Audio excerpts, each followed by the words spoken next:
Blog Talk Radio.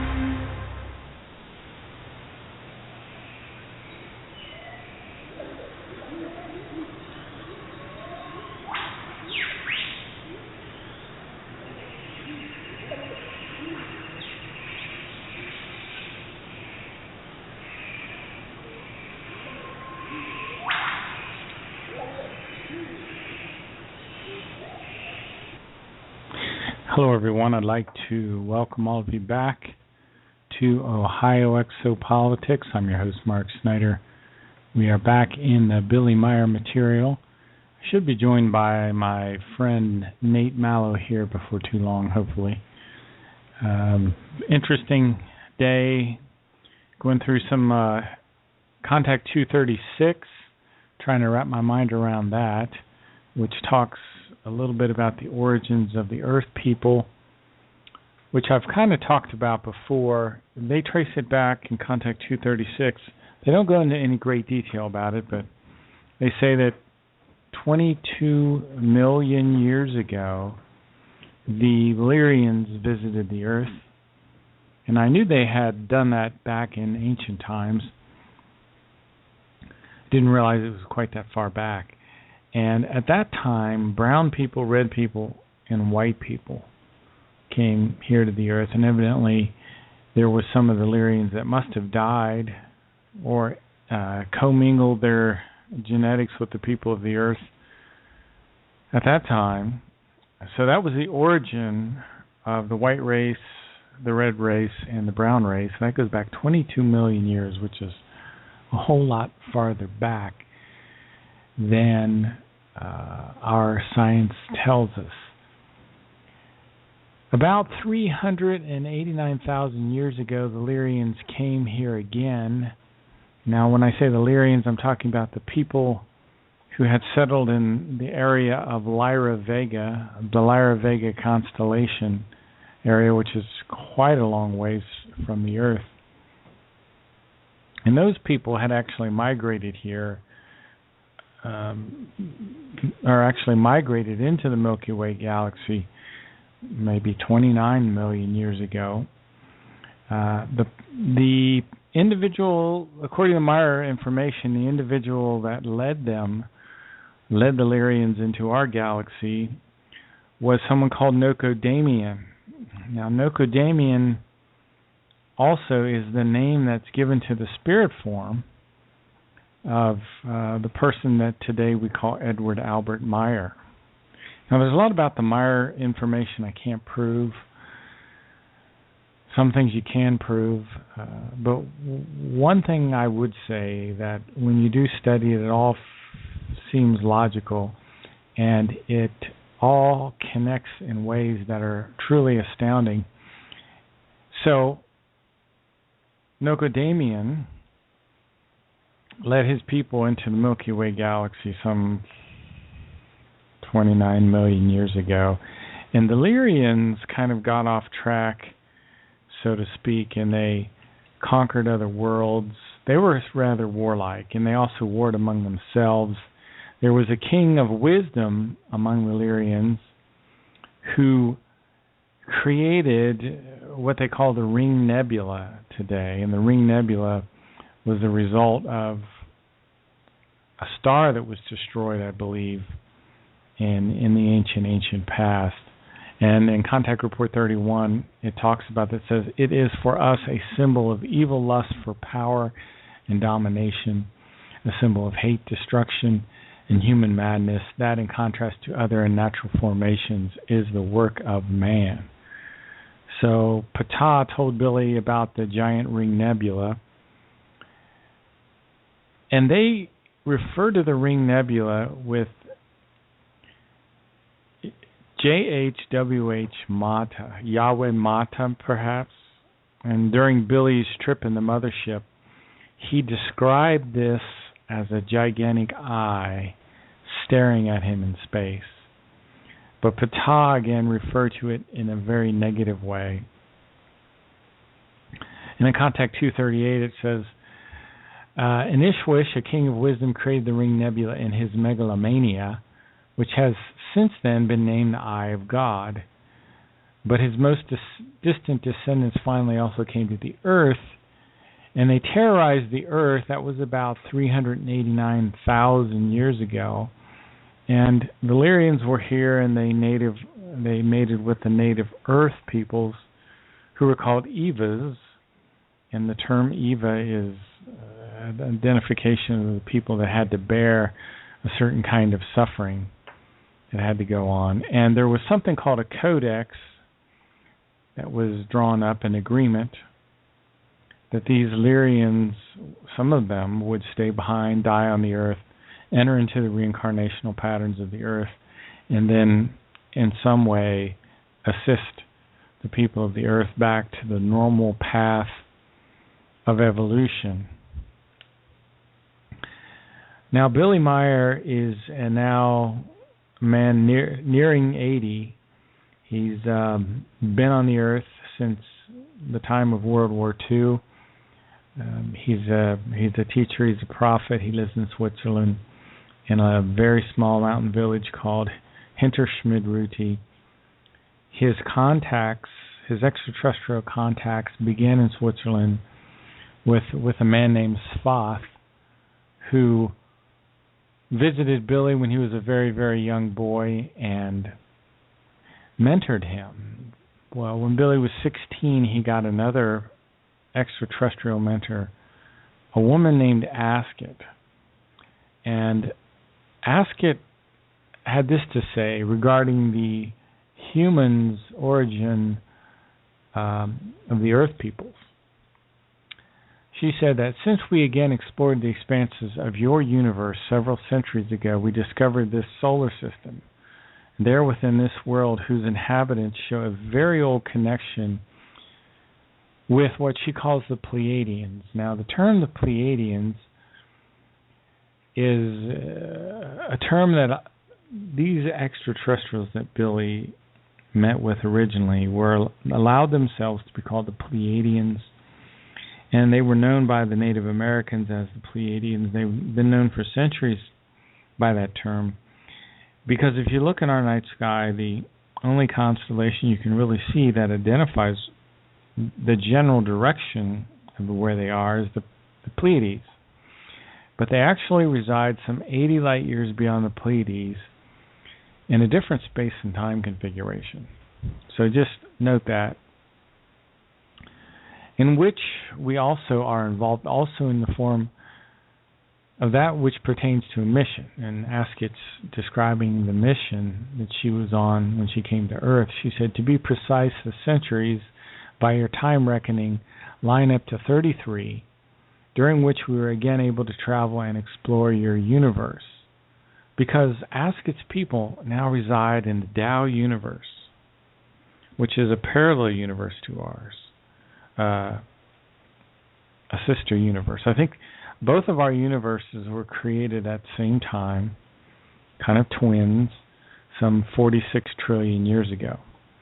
Again, Asket goes on to explain, through our incessant explorations, we again found this world, as well as also our original homeland, and the very distant descendants of those who, from the earliest time, were the responsible ones who were relevant to the human life of this world, because a portion of the humans of the Earth were not born here.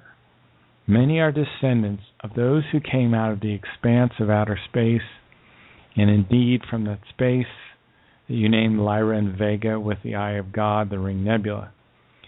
In those territories lie namely the real and ultimate original homeland of the later terrestrial human races. So I guess what the Meyer material is saying here is that the white race, the brown race, the red race originated in Lyra Vega. They came here first time 22 million years ago. Another group came here some 389,000 years ago, stirred up a lot of trouble. That's when that codex was drawn up. Some of them also remained behind, entered into the reincarnational patterns of the people of the Earth. The Plejaren descended from the Lyrians, as did a good portion of the Earth peoples. Now the yellow people, The Oriental people came much, much later, about 25,000 years ago. And they came from a world on the other side of our galaxy, according to the Maya material. The galaxy that we have, the Milky Way, has a central sun. You know, just like we have a sun in our solar system, there's a central sun in our galaxy. And it must be fairly large, although I haven't heard them actually comment on that. The yellow people, the Chinese and the Japanese races, came from a planet called Kudra on the far side of the central sun of our galaxy.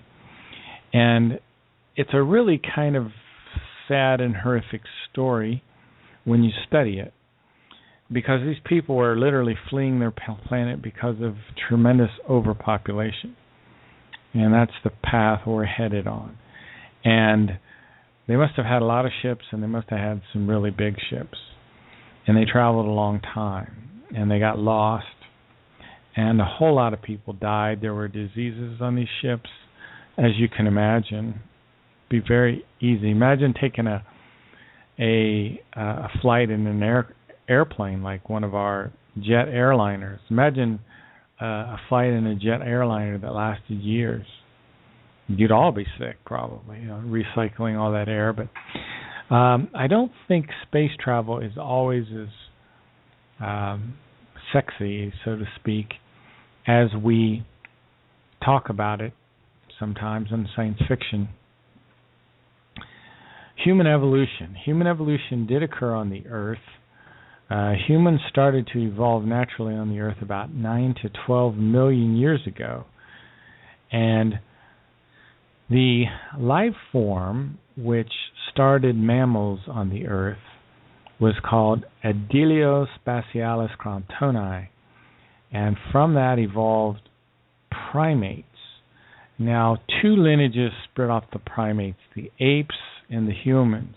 We didn't evolve from the apes, according to Maya material, the way Darwin said we evolved from the apes.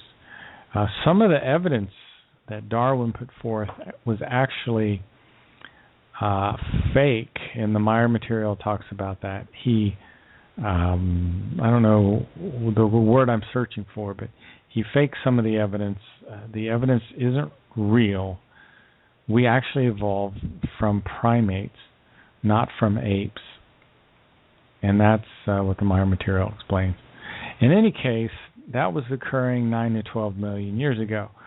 Well, believe it or not, the human beings that had visited here came a lot prior to that. Some, like I said, 22 million years ago.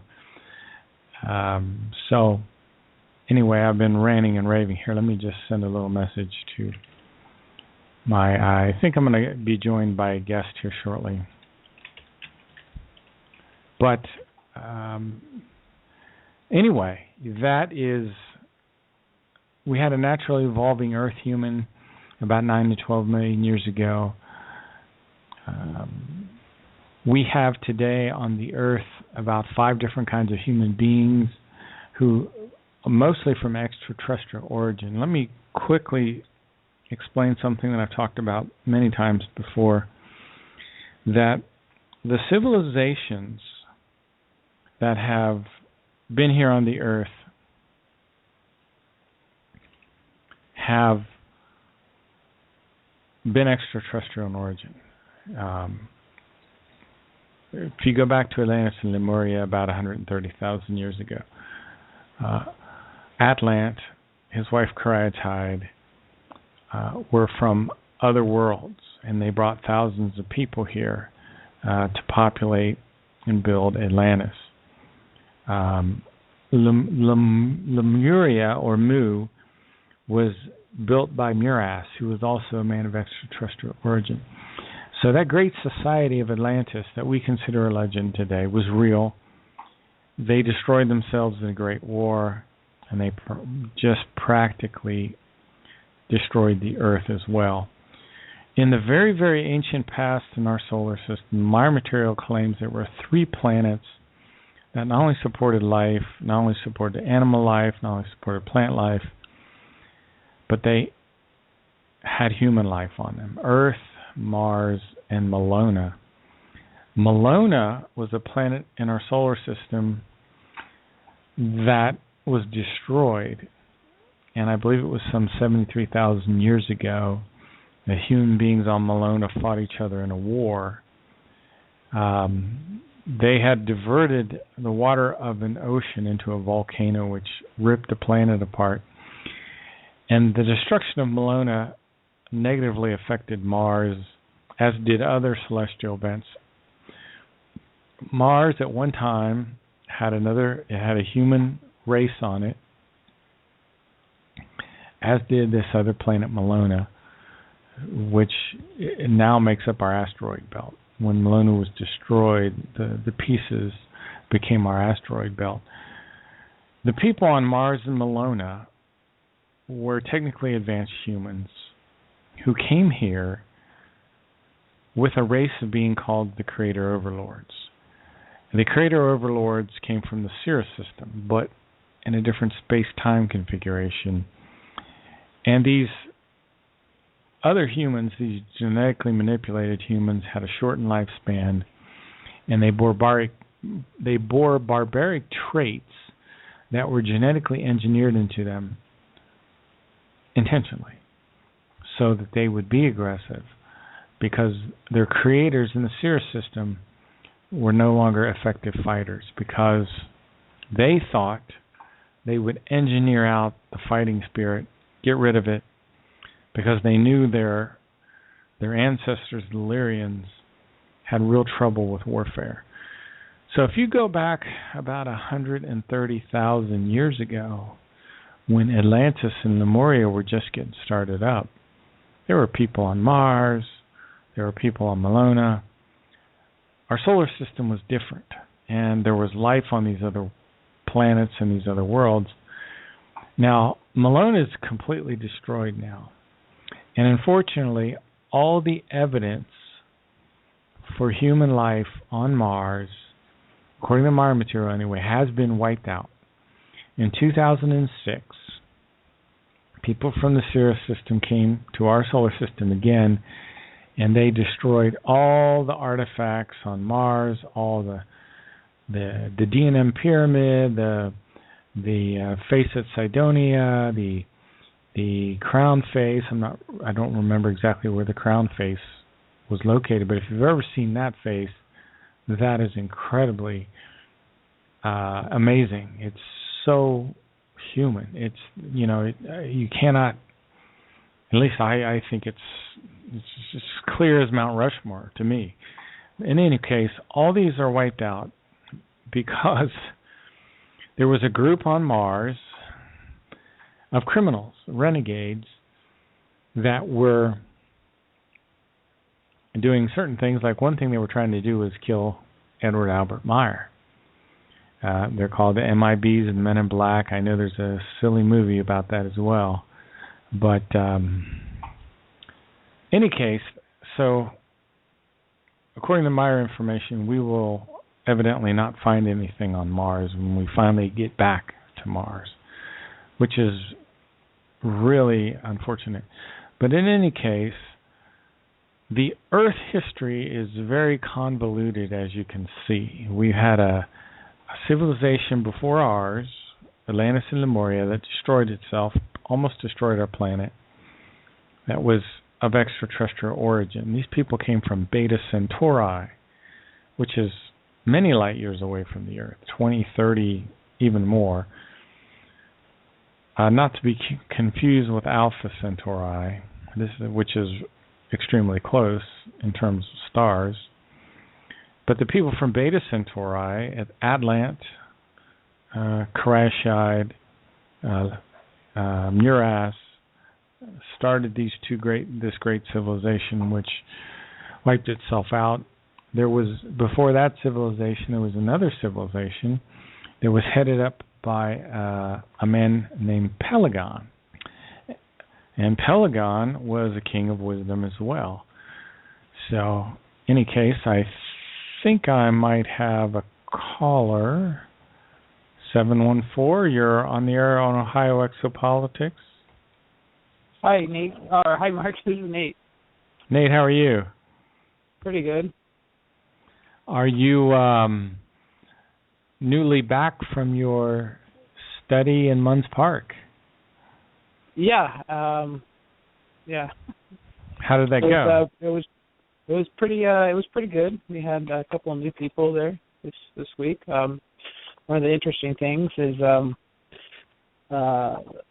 two new people, a lady and her daughter came, and which was interesting was her daughter reminded me a lot of my niece who had also come with me, and they had the exact same birthday and they're the exact same age and everything, so that was pretty unique.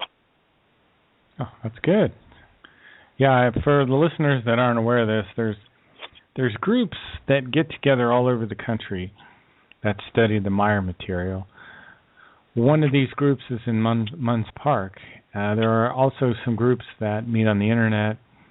The group in Munns Park, when I visited anyway, we're going over the book, The Might of Thoughts, which is a book I talk about a lot on this radio show.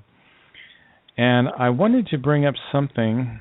Oh, I say this a little too soon, but I do want to bring up something in this book that I think is of interest. It talks about how to change your life circumstances.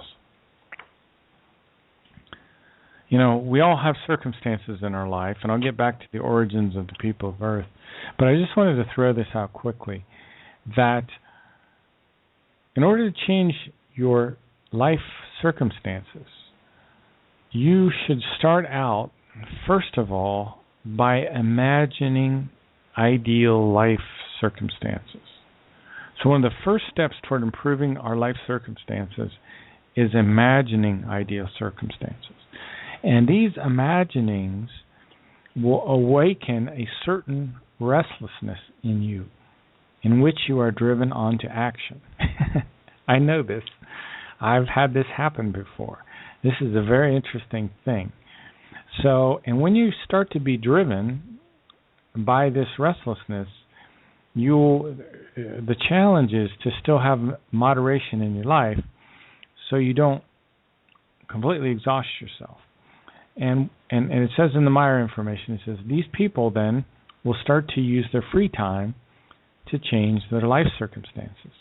And they use their consciousness-based abilities and their material means to bring these wishes into fruition.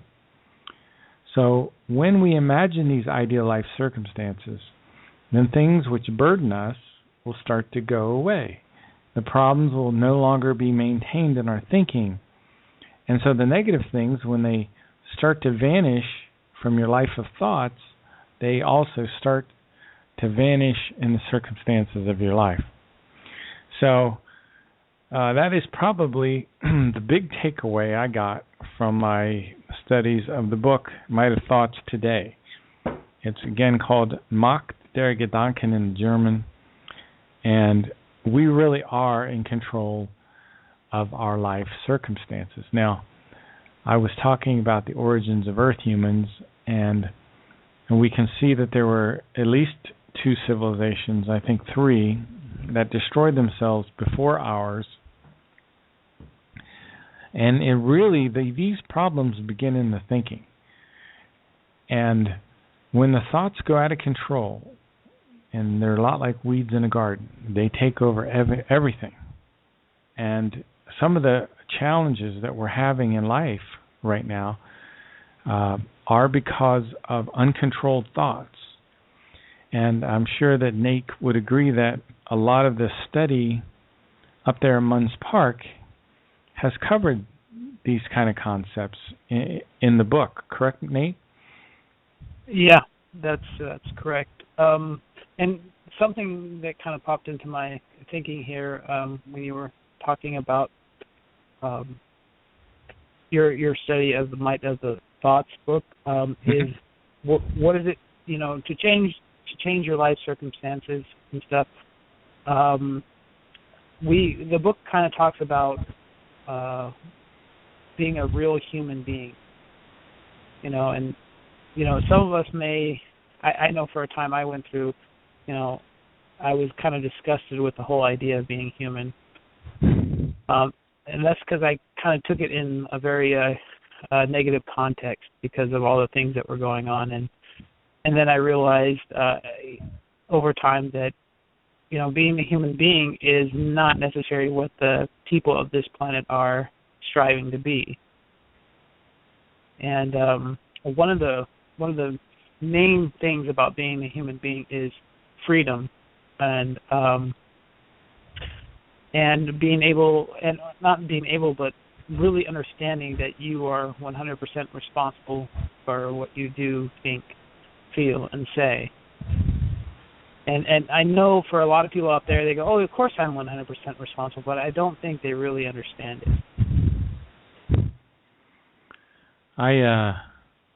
When you said freedom, I was thinking about addictions, and we seem to be a society that has a lot of addictions.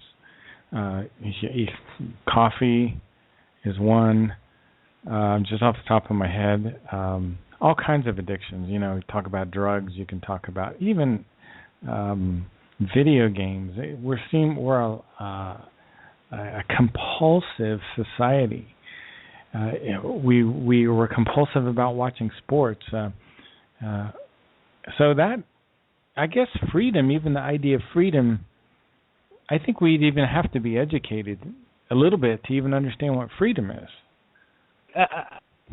It's very weird you talk about education, because a child knows that they are free. I mean, a small child, and they understand, and it's usually the adult that breaks them, either through our education system or the adult's wrong thinking of things and stuff. And one of the interesting things that actually came up at the meeting, this new lady that was there, she has a young one, and she asked, "What about public schools? Should I send my kid to public schools?"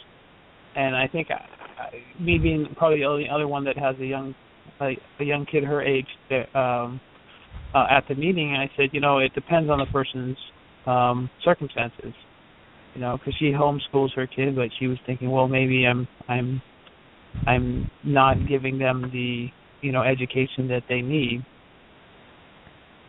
So, and I also talked a little bit about, how the information, what I am to understand from the information. And it says pretty much from the ages of 0 to 7, you are to be a little more rigid in your approach to their upbringing and stuff. And I would explain it like, if my kid is doing something that she may get hurt, I will gauge the possible pain that may come from her action, and determine whether or not if I can live with it. It may be sounding selfish, but I think it really will lead to the child's growth and understanding of the law of cause and effect, and how she relates to that, and how and that pain shouldn't be taken as a personal thing, but only as a tool for growth. So, like, for example, if she's standing on a brick or something and it's teetering, and I'm looking around, she might fall and, get a little bruise or something.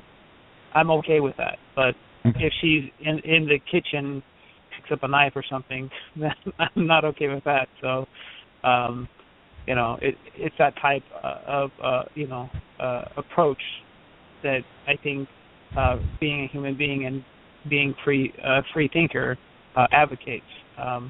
Then the material says when the child turns around 7 years old, you're kind of supposed to relinquish, hey, eat all your vegetables. The child's supposed to be more allowed to make their own choices on certain things that they weren't necessarily allowed to do. For example, hey, it's cold outside, get your jacket. No, I don't want my jacket. Okay, fine. Stuff like that, and then they learn. And another thing that it advocates is if you're going to have a second child, you shouldn't have a child. You should space your children about 7 years apart. So 7 the child would be Really? 7 years? Do you remember why they said that? Why did they say that? Do you remember? Well, from what I understand, is the maturity of the child to handle a second child and not be as dependent as they once were on the parent. I see too many people having children and slamming the children on top of one another. You know, a year apart, and it builds animosity and anger and schisms that they take into their adult life, and they're not, you know, they still have to do, well, why do I have this sense of abandonment, and it infects their lives in so many ways. Well, let me ask you a question. You know, with my family, my younger sisters and I, you know, everyone was a year apart, just like you said. With the younger kids, is it the younger siblings that have the sense of, I don't know, you said abandonment or something? I would actually think it would be the older kids that would have the sense of abandonment. Okay. Because, you know, if you're 1 year apart, you know, you're looking for mommy to hold you, and she's like, no, can't, sorry, you know, I got to tend to your little brother, your little sister and stuff.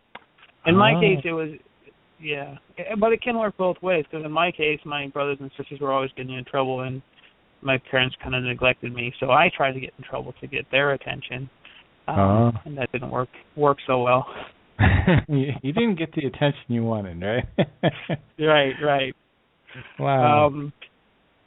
So that's interesting, and then they say, even at that time, it talks about, you know, the participation in the Salome peace meditation. Right. That they can participate if they'd like to. You explain to them what it's for and how to do it, and if they want to participate, they can or not. But you shouldn't force them into that. But they don't say basically, or the information doesn't say to, you know, force it on them before then, or give them the choice before them, because they're just not ready for it. And I think if we look at the material as a whole, we see 7 coming up a lot. 7 evolutionary levels of the human being, and within each evolutionary there are 7 different stages. Mm-hmm. I think we're in stage number 2, the majority of people on this planet, and that's reason life. Is that correct? You might know. We got primitive life. We've got, oh my goodness, I'm having a blank. The 3rd one is intelligent life. The 4th is real life. The 5th is creational life. The 6th stage is where we're half physical, half spiritual. The 7th stage, we are completely spiritual. Goodness sakes. Continue. It'll just plop in my head here in a minute. Go ahead. And it also talks about when the child enters into puberty. Now, I would assume that most kids would enter into puberty probably around, you know, their teen years. Maybe sooner now because of all the hormones and crap we have in our food. But at that stage, they advocate bringing the spirit teachings to the human or the kid. What's interesting about this is they also say, you know, puberty is the hardest time you will have in your life. Sorry to interrupt. The 2nd stage was rational life. We're supposed to be rational. Now, yeah, puberty, I would agree, is probably the hardest time. Yeah, definitely. And it's like a huge stressor, and how we handle that will actually prepare us for the rest of our life going forward. So then that's when you're supposed to introduce the teachings of the spirit to people. In puberty. Yeah, I mean, just think about it now. When is a lot of the if you think about a lot of the unrest and a lot of other things that go on, you know, coming out of the youth, adopting certain prejudices and other things, it's because they're lacking direction, and they're lacking direction in at this stage of their life where their emotions are, you know, are running rampant, and their body doesn't seem to work like it used to, and you know. So when you I didn't get the teaching of the Spirit until I was probably 40 or older. So you're old. I think you're just a late bloomer. Yeah. Can you imagine having real answers though at that age, at that younger age? It could have a huge impact on you.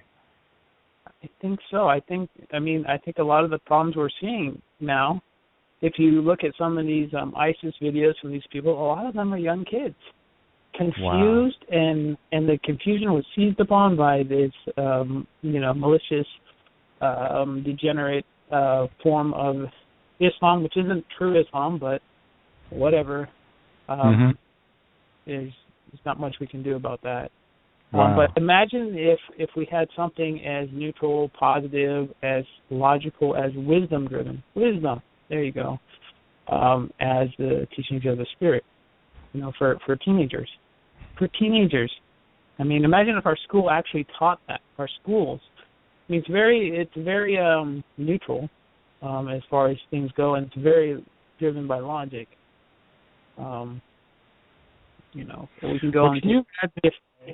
Can you imagine if our schools taught that, okay, you have a spirit form, you have a spirit, you have a spiritual consciousness, your spirit is in this place in your brain called a superior colliculus.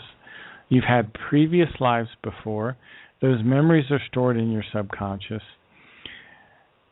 You have wisdom that you're going to discover a little bit more later when you grow up a little bit more.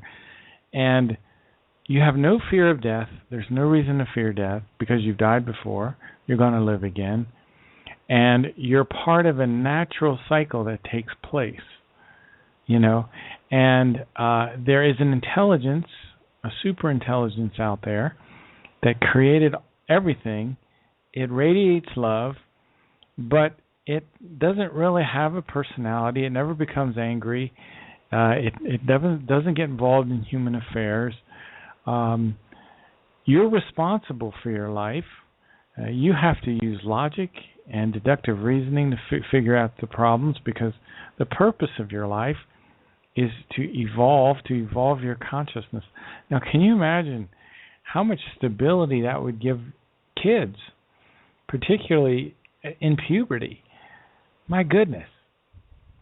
Yeah, actually, I get warm feelings thinking about the day when that's going to happen. Yeah. Can you imagine how much easier growing up would be? It would be. It would remove so much confusion, and people would be able to focus on it. Because I know, even with that information, people will still be hard, but it won't be as hard because you won't be led into confusion. And what is confusion? Confusion is you're not responsible.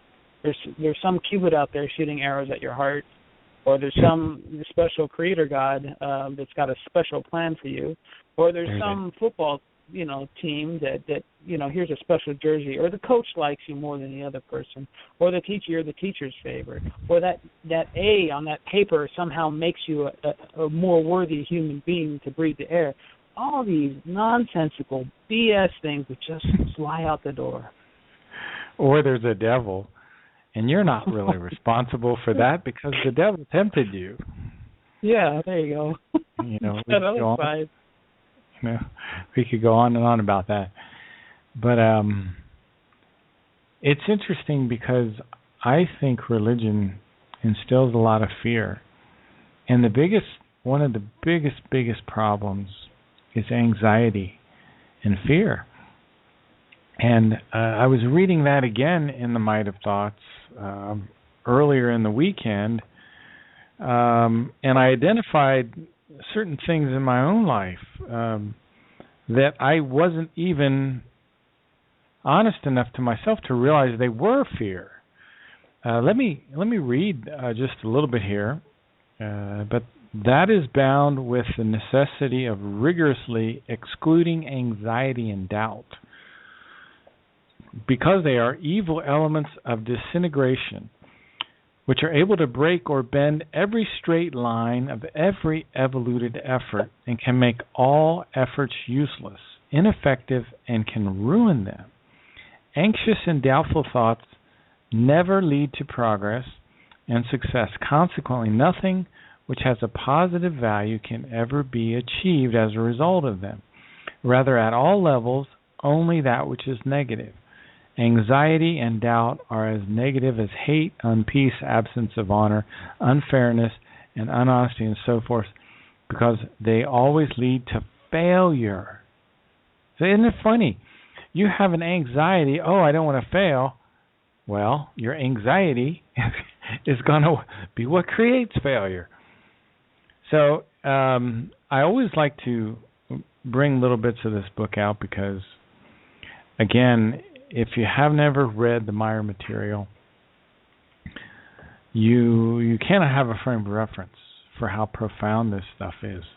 And it's, for example, I'm reading this book for the third time, and my goodness, I must have been asleep the first 2 times I read it.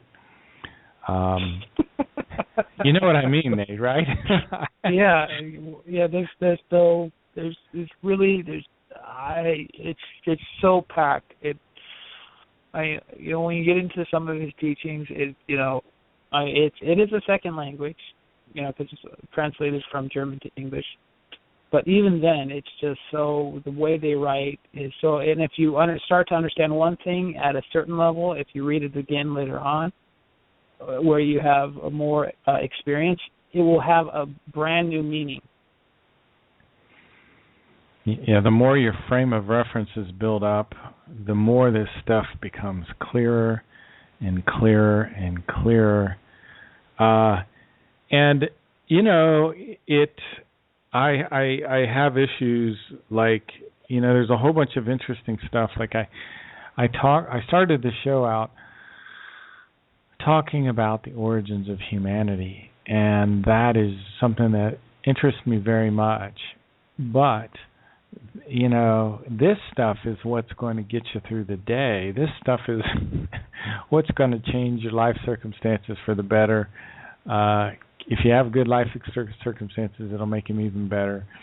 So there's this, practical side versus this other stuff. And I don't know if you notice this, Nate, but it's like there's so much to forget. It's like the more I learn, I have to let other stuff kind of go a little bit. Do you ever experience that? Yeah, the anxiety thing is I don't experience it much with it. In fact, I don't know. For me, it's I don't know if I'm going to float off topic here, but for me, going back to anxiety, I used to be really good at math. I don't know if I still am, but I was only good when there was no test. And for this, I'm so much more willing to fail at it, I think, than I am to succeed at it, that I see a lot more success because, I don't have that anxiety when it's with this and stuff. There are certain people that have that, influence. Then when you do start talking to them about something like this, they will ask you questions that just kind of like floor you. You take a moment, you think about it, and it's usually the answer usually just pops into your head, or it's a spin doctor question. So I'm just gonna float off topic. I didn't even answer your question. Oh yeah, I think you did. The other thing that popped into my mind that the Might of Thoughts talks about is automatic thoughts. And those, a lot of times, are unconscious thoughts. And the power of our unconscious is incredible. Your unconscious thoughts can create circumstances in your life. And you can't really monitor those unconscious thoughts, but I think they sometimes percolate up into the conscious mind. And you'll say, wow, where did that come from? What the heck? So I think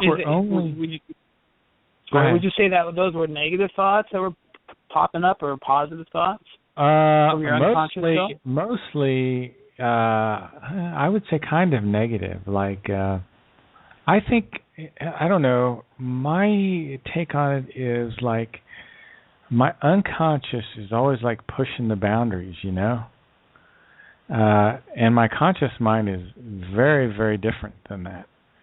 Like, my unconscious mind is like, oh man, go faster, you know, drive that car faster, pass that car, go, go, go, you know what I mean? And the conscious mind is saying, okay, and be cautious, be cautious. I find my unconscious mind even imagining negative circumstances, you know, which are not necessarily even partially true. So, and when I'm analyzing my thoughts, this is very bizarre. Like, why am I thinking that? You know, it's like, that's really bizarre. And that's one of the things that Billy talks about here is our thoughts drift. And that's the problem. You know, our thoughts are drifting around because we just let them flow. And sometimes they'll go into places where they shouldn't go. And that's where the unconscious mind kicks in. And that's a very powerful thing.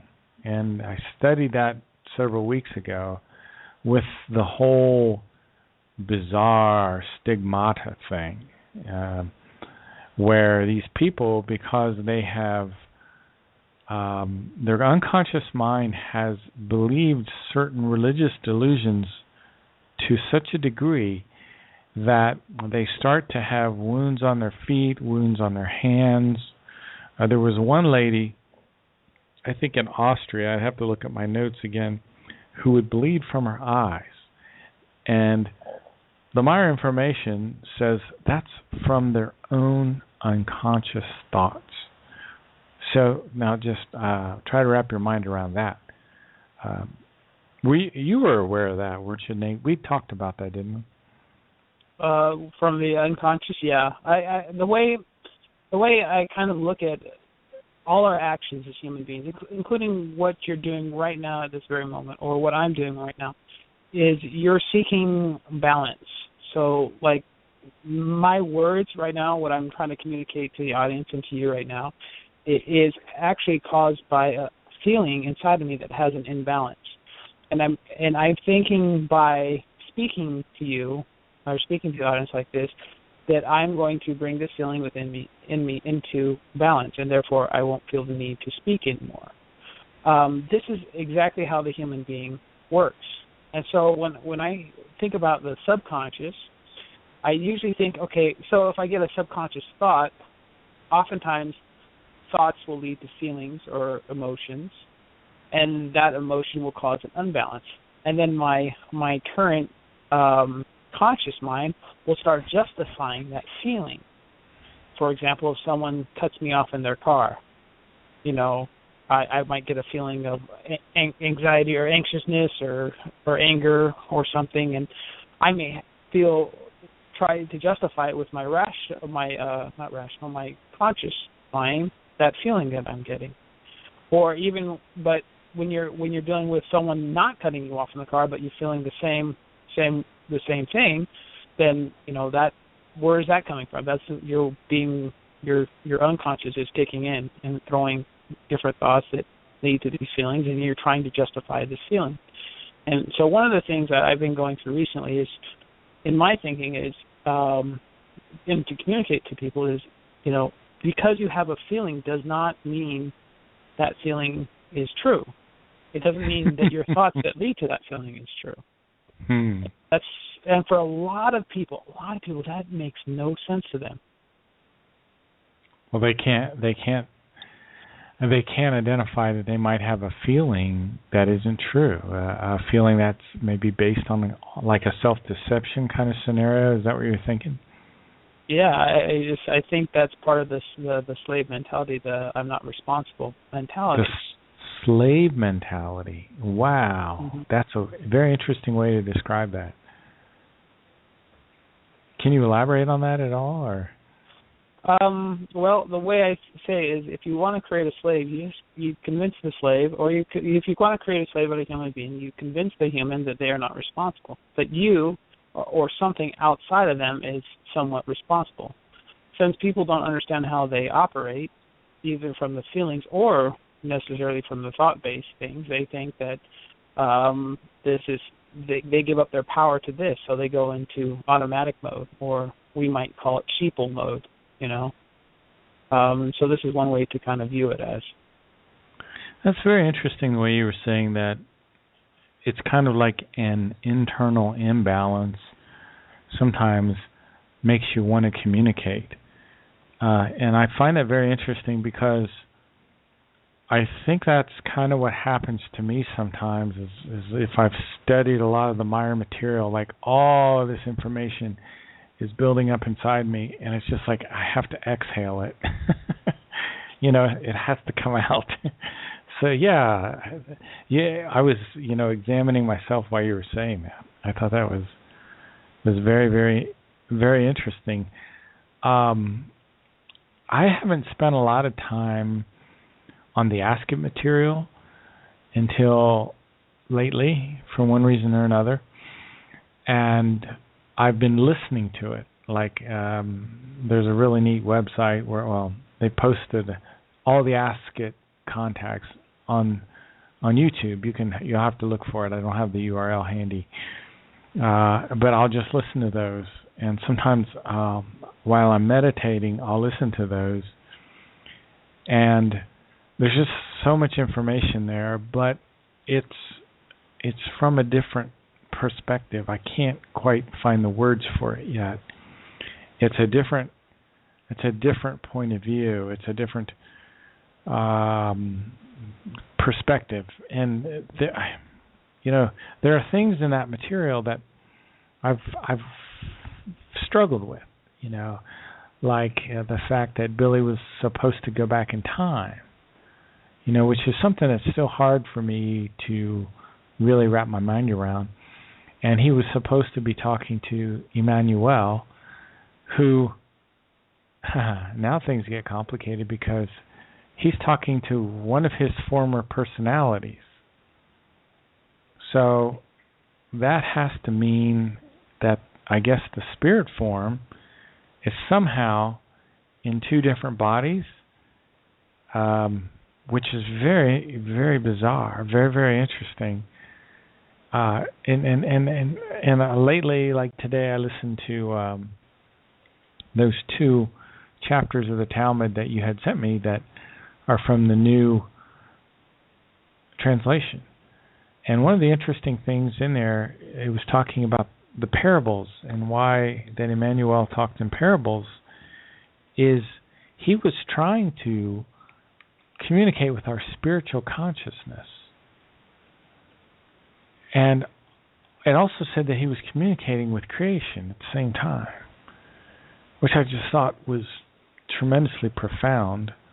Not that I understand it yet, but so there's another whole level of information that's percolating to the surface.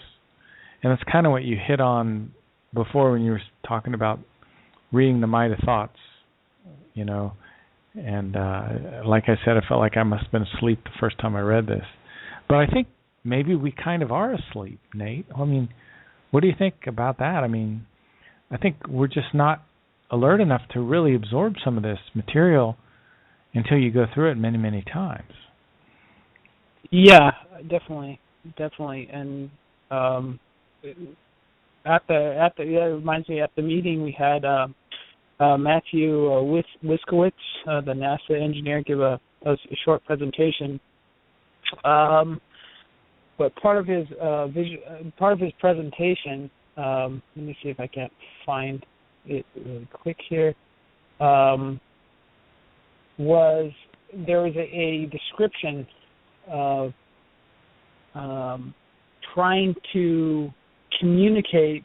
So he kind of opens up with an excerpt from an alien interview. Now, an alien interview is, to me, and I think to most of the people that are familiar with the Meyer cases is a work of fiction. I think we understand this, but it's been marketed as a whistleblower interview scene from somebody who's been in Area 51 or whatnot. They were talking with one of the quote unquote Greys, which is a telepath, and the Grey was basically saying, you know, our technology is to the point where it would basically be, how do you communicate our technology in the grunts and hoots of a chimpanzee, you know? But why I think one of the things that we found interesting is that this quote unquote telepath, and when this quote unquote whistleblower came out, this interview came after the one of the contact reports that we're talking about, the crash, the Walswald crash, and it was a real crash, and then they had captured live the android beings or and which didn't have the creative spark in them, but used telepathy to communicate. And they said they were interrogating these beings, but they don't realize the beings were trying to communicate with them through telepathy because they couldn't speak. Right. And so that was one of the big things that went off for this. But this is kind of written like you know. So let me make sure I understand what you're saying. At the Munns Park study, there was a guy there named Matthew who was a NASA engineer who brought up this work called the Alien Interview. By the way, I've interviewed that guy that talks about that publishes that material. I've interviewed him 2 or 3 times. Lawrence Spencer, I think is his name. He claims he was sent that material. I don't know one way or the other, but I've always found it to be very interesting. I'll just say that. Go ahead and continue. I didn't mean to interrupt you. Yeah, I'm of the opinion. I'm a hard line with the material myself. And just to put it out there for people that may be listening, I'm very hard on myself. I try to be very honest with myself, and part of that honesty understands the creative factor of dispersing something, a half truth, to get people into the whole truth, as a matter of fact. And so when he was saying this, I was also commending him because how he opened up. He has some very interesting information here, but his thing was he took it's called, his presentation is called the spiral form grade valuation. And basically it takes some mathematical equations of the bell curve, and it kind of compares the evolutionary level of people on this planet with the evolutionary level of people on Era, or the Playaran people. So, yeah. So, anyways, I wanted to say one other thing that kind of came to mind when you were talking about reading the material, and you got to let it out. People may be listening, might go, well, I get angry, but I don't keep it, and I let it out. And that's still damaging for the individual. And I know we might be kind of swaying a little bit off topic here, but it's not the point that you keep it in you or you let it out of you. The point is that you first created it in the first place. So the trick is not to create that anger in which you would have to react to. Anger, I think, is one of the things I'm also trying to work on. What kind of anger? Usually not good. There's so much. If you're paying attention, it's very hard to kind of sometimes the temptation is there, and that's the key word. Temptation is there to start giving in and generating and creating this anger within inside you. And then you want to let Yeah. it out, right? Yeah. And then you want to express it, which is not good. Oh man, Nate, I can't believe we're at our hour. We need to do this more often. By the way, there might be some room at the end of the month open up on Revolution Radio. If not, certainly, definitely want you back on our Sunday afternoon show. Do you have any closing thoughts, Nate? Did you want to share with the folks? Next time, let's talk about Contact 236. I just started on it. You know, that is so... Oh, there's so much material in that contact. Do you know, just to study it briefly, just to chat just briefly about it before we end the show here, one of the things that went on in that contact was a bolt of lightning that was actually generated by some kind of craft that was not visible. And this bolt of lightning was intended... It was another attempt on Billy's life. And it was very, very interesting to hear him and Ptah go back and forth and talk about the whole situation. And that's just one of the things that were talked about in that contact. Not to mention the origins of the Earth peoples, which I didn't even get to talk about the giants and the Titans and the dwarfs and all the other things that went on in our crazy ancient past.